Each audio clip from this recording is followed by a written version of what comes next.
오늘 우리에게 주실 하나님의 말씀은 사무엘하 9장 1절부터 13절입니다. 사무엘하 9장 1절부터 13절입니다. 제가 갖고 있는 성경으로 구약성경 475페이지입니다. 구약성경 475페이지입니다. 제가 여러분께 봉독해 드리겠습니다. 다윗이 이르되 사울의 집에 아직도 남은 사람이 있느냐? 내가 요나단으로 말미암아 그 사람에게 은총을 베풀리라 하니라.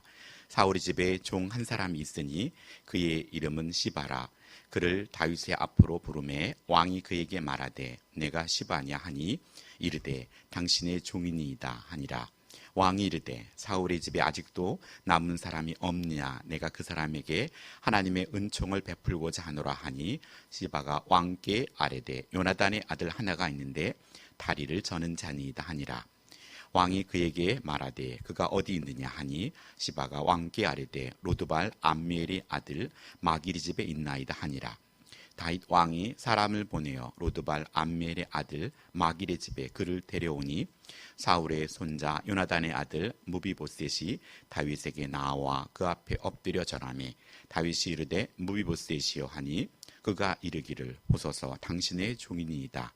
다윗이 그에게 이르되 무서워하지 말라. 내가 반드시 내 아버지 요나단으로 말미암아 내게 은총을 베풀리라.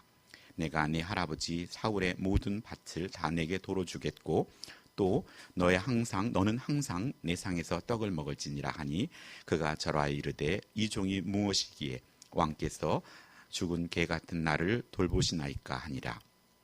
왕이 사울의 시종 시바를 불러 그에게 이르되 사울과 그의 온 집에 속한 것을 내가 다 네 주인의 아들에게 주었노니 너와 네 아들과 네 종들은 그를 위하여 땅을 갈고 거두어 네 주인의 아들에게 양식을 대주어 먹게 하라.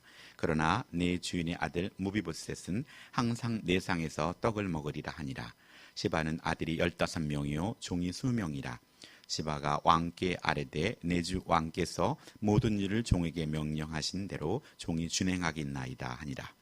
무비보셋은 왕자 중 하나처럼 왕의 상에서 먹으니라. 무비보셋에게 어린 아들 하나가 있으니 이름은 미가더라. 시바의 집에 사는 자마다 무비보셋의 종이 되니라. 무비보셋이 항상 왕의 상에서 먹음으로 예루살렘에 사니라. 그는 두 발을 다 절었더라. 아멘. 네, 8월 첫 주 예배 또 현장에 우리 장로님들과 또 예배위원들 또 영상으로 드리는 여러분을 예수님의 이름으로 환영합니다. 네, 오늘 저는 두 다리를 다 저는 사람이란 제목으로 말씀을 준비하였습니다. 예전에 목함 지뢰로 한 중사가 두 발을 잃은 적이 있습니다. 군대 훈련병 때 항상 훈련 교육을 할 때 전쟁 무기 중에 발목 지뢰에 대한 것을 설명해 주곤 했습니다. 밟으면 터져서 그 사람의 발목까지 못 쓰게 만드는 지뢰입니다. 발이 완전히 날아가 버리기 때문에 최소한 비용과 또 위력으로 피해자를 전투력에서 영구적으로 제외시켜 버립니다. 거기에 이 지뢰는 대부분 피해자가 즉사하지 않고 중상으로 살아있는 상태이기 때문에 후방으로 또 후송하기 위해서 많은 인력들이 필요해지고 전투요원이 추가로 주로 병력 손실을 가져오는 아주 좋지 않은 무기입니다. 나이가 들어 무릎에 관절이 좋지 않아서 올라가는 것보다 계단을 내려갈 때 힘들어하는 어르신들을 종종 봅니다.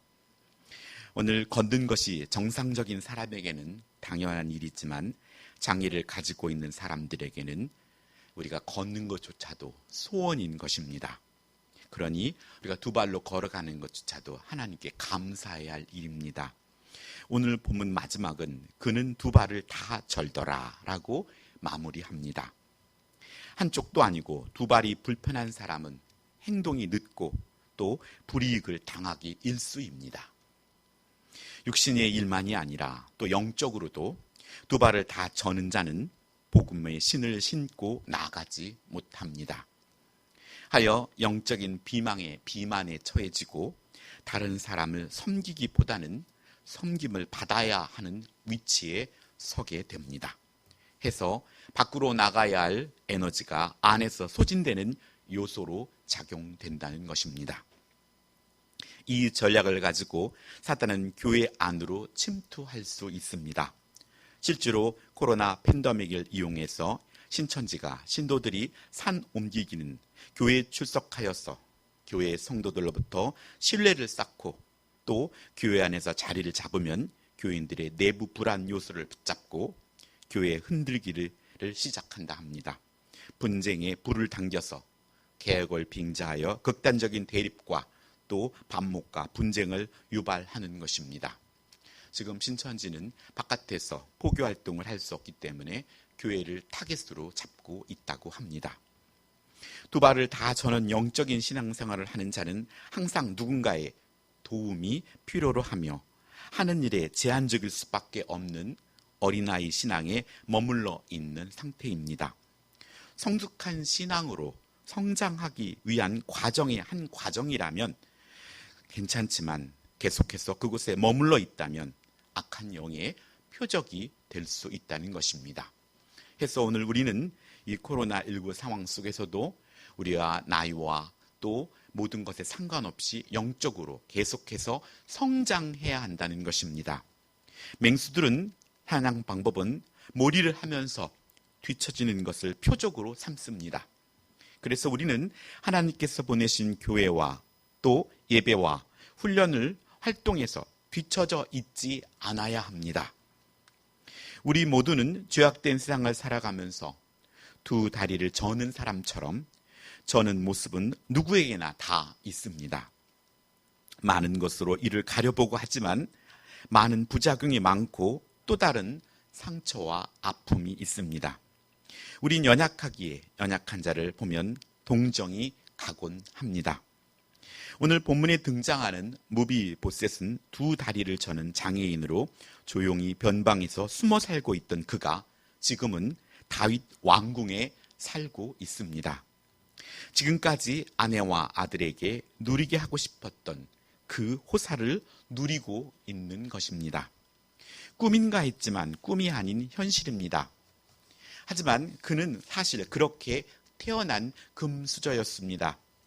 할아버지 사울 왕, 그의 아버지 요나단, 그의 왕조가 지속되었다면 그는 왕궁에서 사는 왕족이었던 것입니다.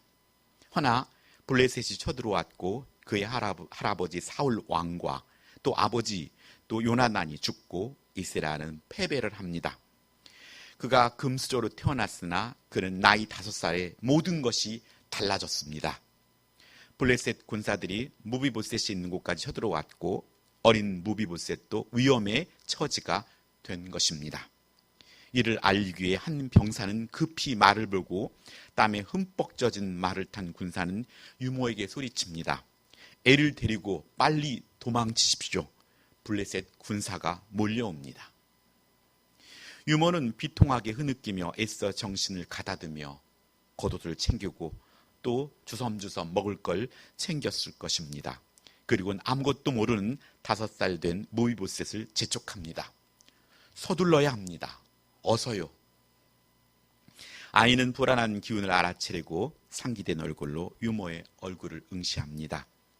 주위가 상황이 다급해지고 유모는 어린 무비보셋의 손을 잡고 달립니다. 그날 오후를 계속 달렸습니다. 유모도 생명의 위험을 받을진데도 자신에게 맡겨진 아이, 그 자신을 의지하는 아이를 책임집니다.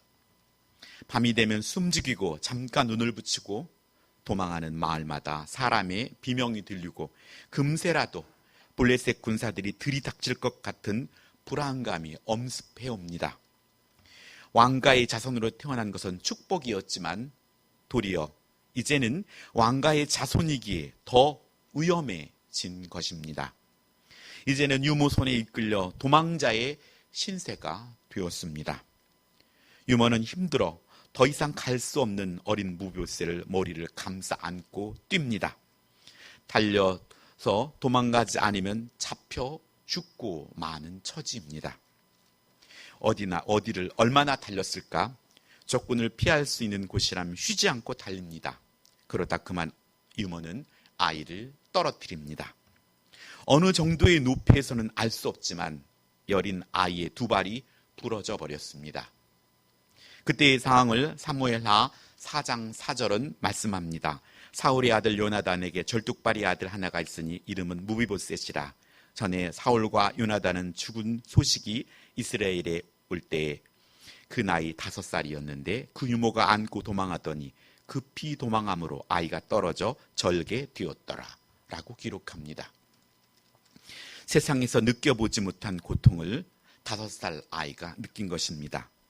어린아이의 울음소리는 비명에 가까웠을 것이고 실수로 떨어뜨린 유모는 어쩔 줄 모르고 우는 아이의 입을 막으며 그래도 도망가야 했을 것입니다. 어디 치료할 곳도 찾지 못하고 상황에서 아이의 발은 아마 뚱뚱 부어 올랐을 것입니다. 그렇게 도착한 곳은 강을 건너편 마길이란 사람의 집이었습니다. 부러진 두 다리를 잡아 당겨서 맞추려고 할 때 아이는 울음소리조차 내지 못하고 아마 정신을 잃었을지도 모릅니다. 끝내 아이는 좋은 치료를 제대로 못 받고 두 다리를 저는 사람으로 살게 되었다는 것입니다. 강 건너의 마길이라는 사람은 길리앗 야베스 사람입니다. 그것은 사울 왕가와 밀접한 관계가 있습니다.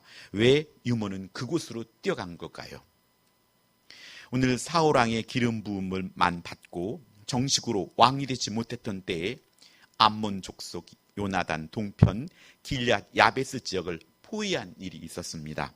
사울은 백성들을 독려하여서 암몬 사람을 쳐서 물리치고 야베스 사람들을 공경해서 구해준 일이 있습니다. 40년의 긴 세월이 지난 후에 블레셋과의 길보아산 전투에서 사울과 요나단은 전사하자 블레셋 사람들과 사울과 그 아들을 시체를 성벽에 매달았습니다. 그 소식을 들은 야베스 사람들은 밤새도록 두 사람의 시신 있는 곳으로 달려가서 그 신을 찾아와 돌아옵니다.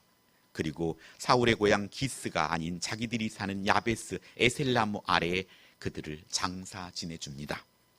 에셀은 도움이란 뜻으로 이전 사울의 도움을 잊지 않고 그들의 시신을 수습하여 주므로 사울 왕이 베푼 오래전의 은혜를 갚습니다.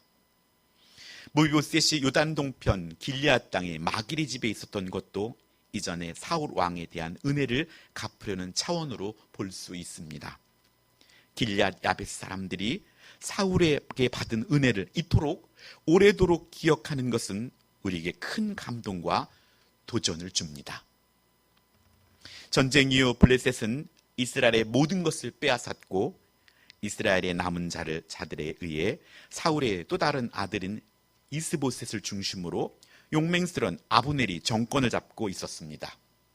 이때까지도 두 다리를 저는 무비보셋은 아무 역할이 주어지지 않았고 12살쯤 사울의 왕가는 다윗에게로 모두 넘어갔습니다. 무비보셋의 입장에서는 다윗이란 인물에 대한 복잡한 감정이 들 수밖에 없었습니다. 그의 아버지 요나단과 다윗이 무척 친했다는 것과 또 할아버지는 그런 다윗을 무척 싫어했고 죽이려고 했다는 것입니다. 무비보셋은 다윗을 만난 적이 없었고 그가 태어날 즈음 다윗은 범법자가 되었고 나중에는 반역자로 간주되어 있었습니다. 무비보셋에게 다윗은 할아버지 사울왕의 정신병적인 질투로 그를 미워하여 죽이려 했고 또 그래서 그는 자신을 보호하려고 도망을 쳤다고 하고 또 어떤 이는 할아버지 사울이 다윗의 반역의 의중을 간파하고 다윗을 쫓아내는 것이며 다윗이 아버지 요나단에게 흑심을 품고 의도적으로 접근한 것이 아닐까 하는 의심을 하게 되었다는 것입니다. 그도 그럴 것이 이스라엘과 블레셋과의 전투가 벌어질 때 다윗은 블레셋의 적군과 함께 살고 있었습니다. 다윗은 심지어 전쟁에서 블레셋을 도와주려고 자원까지 했고 이스라엘이 패배 직후 다윗은 남쪽 지역으로 내려가서 스스로 남쪽 지파의 왕으로 자처하기도 했습니다. 북쪽의 이스보셋을 중심으로 아브넬 장군이 남쪽 지역과 통합을 협상을 위해 갔다가 살해당한 후 며칠 후 이스보셋도 암살되고 말았습니다. 무비보셋의 입장에서는 이 모든 암살이 다윗이 주관했다고 믿을 수밖에 없는 상황이었습니다.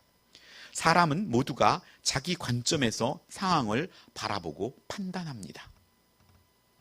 다윗이 왕이 되었고 이스라엘 전역 남쪽과 북쪽 지파의 왕이 되었습니다. 영토는 확장되었고 전쟁에서 계속 승리를 거두면 나라는 안정과 번영을 이루었고 그렇게 지내갔습니다. 사람들은 다윗 왕종을 칭송하며 다윗을 통하여 위대한 아들이 태어날 것이라는 하나님의 약속에 대한 꿈을 꾸고 있다는 것을 들었습니다. 다윗의 왕가에 결코 득이 될 수 없는 자신. 그래서 북쪽 변방에서 마길이라는 사람의 집에서 잊혀지며 또 생명을 위해 스스로 숨어서 살고 있었던 것이 바로 무비보셋이었습니다. 그런데 어느 날 시바라는 사람이 소식을 하나를 가지고 옵니다. 그것은 다윗이 무비보셋을 만나기를 원한다는 내용이었습니다. 시바는 사울과 요나단의 토지를 관리해 주었던 사람입니다. 무비보셋에게 있어 다윗이 자신을 만나겠다는 소식은 불길할 수밖에 없었습니다. 올 것이 왔구나 하는 생각이 들었을 것입니다. 왕권을 안정시키려면 대적을 없애야 하는 법. 숨죽이며 그래도 이곳에 결혼하고 아들을 낳았는데 이 작은 행복도 끝이구나 하는 생각을 했을 것입니다. 왜 사울 가문에 태어나게 해서 또 이런 비참한 일을 겪게 하는가? 나름 원망도 했겠지만 사울 가문의 마지막 생존자인 마지막 잠재적 위험 요인을 제거함으로 다윗의 왕권을 확실히 하는 계기가 된다는 것은 사실이었습니다. 다윗을 피해보려고 했지만 두 발을 다 저는 무비보셋은 어떻게 피할 방법이 없습니다. 무비보셋은 아내와 아들을 보며 작별을 고했을 것입니다. 적어도 이곳에서 자신을 도와준 사람들과 아내와 아들만큼이라도 안전하게 잘 살길 바라면서 말이죠. 나름 잘 숨어 살았는데 예루살렘으로 가는 마차에서 무비보셋에게 시바에게 물었을 것입니다. 어떻게 다윗이 자신이 있는 곳을 알았는지 말입니다. 시바는 다윗이 어느 날 자신을 불러 요나단의 자손 중 살아있는 사람이 없느냐고 물어서 당신이 있다고 말씀드렸습니다. 무비보셋은 왜요? 그냥 없다고 하지요. 그렇게 없는 사람으로 그는 살아가고 싶었습니다. 하지만 시바는 그 앞에서 거짓말을 했다가 처벌을 받을까 봐 두려웠습니다. 또 다윗은 당신에게 은총을 베푼다고 해서 말을 했습니다. 무비보셋은 은총을 베푼다고요? 무슨 이유로 나 같은 사람에게 은총을 베풉니까? 그는 저를 죽이려는 겁니다. 둘은 서로 다른 기대와 불안감으로 예루살렘까지 가며 침묵할 수밖에 없었을 것입니다. 그 서먹한 시간들이 다가오고 변방에 있다가 예루살렘으로 가까이 갈수록 장대한 건물과 궁전들이 눈에 들어옵니다. 이런 일이 아니면 신기하게 바라볼 만도 한데 죽음을 향해 거는 그의 눈에는 모든 것들은 무비보셋에게는 별다른 의미 없이 느껴집니다. 궁전 대기실에서 시바가 사라지고 다른 큰 방으로 누군가가 따라 들어가는데 그 방 맞은편에 누군가가 앉아 있습니다. 그는 분명 다윗 왕이었습니다. 무비보셋은 지팡이를 의지하며 쩔뚝거리며 그에게 다가가며 뜨거운 시선을 의식합니다. 만감이 교차하는 순간 왕가의 자손으로 마지막 남은 자존심만을 지키려 당당하게 맞서려 했지만 무비보셋은 어느새 무릎을 꿇고 다윗이 왕임을 인정하듯 허리를 굽혀 절합니다. 그러자 큰 소리로 무비보셋이여 하며 머리를 숙인 채로 그는 대답합니다. 당신의 종이 여기 있습니다. 그때 다윗은 말합니다. 무서워 말라 하자 고개를 들어 다윗을 바라봅니다. 다윗은 온화하고 미소를 머근 얼굴로 내 아비는 나의 친구였노라. 우리가 젊었을 때 우리 모두 왕권이 사울 가문에서 떠나고 내가 보좌에 오를 것을 알고 있었는지 당시 너의 부친은 나와 약조하기를 이런 일이 생기면 나는 결코 그를 해하지 않기로 30년 전에 나는 내 부친과 엄습히 맹세하기를 그때가 되면 그 후손을 선하게 대하기로 약속했다. 그리고 나는 약속을 지키기 위해 너를 찾았고 이곳으로 데려왔다. 나는 너의 모든 재산과 너의 아버지와 너의 할아버지의 토지를 돌려주겠다. 농장과 가축과 과수원과 건물이 다 내 소유다. 그리고 이 모든 토지의 소산도 다 내 것이다. 무비보셋은 다윗에게 절하며 말합니다.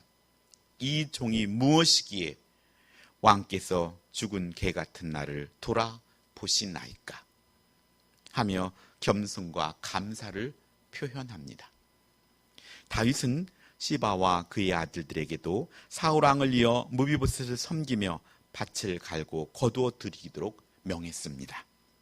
그리고는 다윗은 너는 내 마음대로 처신할 수 있으며 바라건대 너는 내 아내와 자녀를 이곳 궁으로 데려왔어 내 가족의 일원이 되어주기를 바란다고 말했습니다.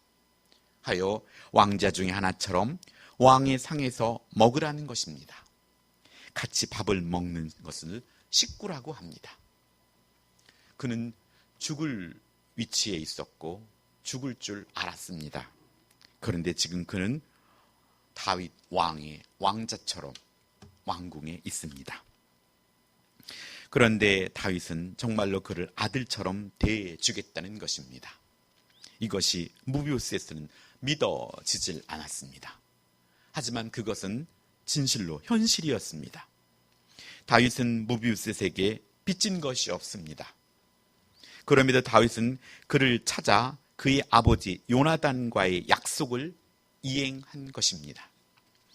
무비보셋은 다윗의 왕권에는 잠재적인 위협인데도 요나단이 그랬듯이 다윗도 그 약속을 지키고 있는 것입니다. 다윗을 향한 적대적인 감정에 무비보셋을 왕궁으로 데려와서 잃었던 모든 유산을 회복시켜 주었습니다. 사랑하는 성도 여러분, 하나님은 다윗 가문의 한 위대한 아들이 태어날 것을 약속했습니다. 정말로 여러분 지금의 다윗처럼 은혜로운 왕을 만나고 계신지 궁금합니다. 다윗을 통하여 오늘 우리에게 예수 그리스도께서 오셨습니다. 여러분은 원수를 찾아내어 그의 지위를 회복시켜주고 잃어버린 모든 것을 다시 회복시켜줄 다윗의 후손이 정말로 존재한다고 생각하십니까? 그리고 그분은 요한복음 1장 12절을 통하여 영접하는 자 곧 그 이름을 믿는 자들에게 하나님의 자녀가 되는 권세를 주셨으니 라고 말씀합니다. 이제 여러분은 그 권세를 실감하며 또 그 권세를 누리면서 감사와 기쁨으로 살고 계십니까? 여러분 그분이 누구인지 알고 있습니다. 비록 지금은 두 발을 절지만 우리는 하나님 아버지의 자녀요 진리 안에서 자유인이라는 사실을 명심하고 살아가기를 축원합니다. 오늘 우리는 다윗 왕이 무비보셋을 그 약속을 근거하여 불러주셨던 것처럼 우리 하나님께서는 영접하는 자 곧 그 이름을 믿는 자들에게 하나님의 자녀가 되는 권세를 주시겠다고 그 약속을 신뢰하며 우리를 하나님의 자녀가 되게 해 주셨다는 것입니다. 이 엄청난 은혜 앞에 오늘 우리는 어떻게 살아가야 할 것입니까? 우리의 환경이 어떨지라도 죽음의 위기에서 두 발을 다 저는 나 같은 자를 데려다가 왕의 자녀로 삼아주신 분, 여러분은 그분을 매 순간 만나기를 예수님의 이름으로 축복합니다. 기도하겠습니다. 하나님 아버지 감사드립니다. 아버지, 죄로 죽었던 저희를 아들 예수님의 목숨과 바꿔 살리셨다는 그 약속을 끝끝내 이루어 주심에 감사드립니다. 아버지, 우리가 그 감사를 잊고 살지는 않는지요. 아무리 세상이 어렵고 예배드리기 어려운 상황 속에서도 하나님이 베푸신 그 사랑을 잊지 않고 하나님의 자녀로, 왕가의 자손으로 당당하게 살아갈 수 있도록 아버지 하나님 도와주시옵소서. 믿음의 선배들은 여호와께 영광을 돌리기 위하여 죽을 각오를 하고 나아갔던 것처럼 아버지 하나님, 재건교회에, 우리 재건 남솔교회 성도만큼이라도 부끄럽지 않은 후배가 될 수 있도록 아버지 하나님 도와주시옵소서. 그 하나님의 은혜에 감사하며 영적으로 두 다리를 저는 자가 아닌 당당하게 복음의 신을 신고 복음을 전하는 성숙한 하나님의 자녀로 살아가게 하여 주시옵소서. 주 예수님의 이름으로 기도드렸습니다. 아멘.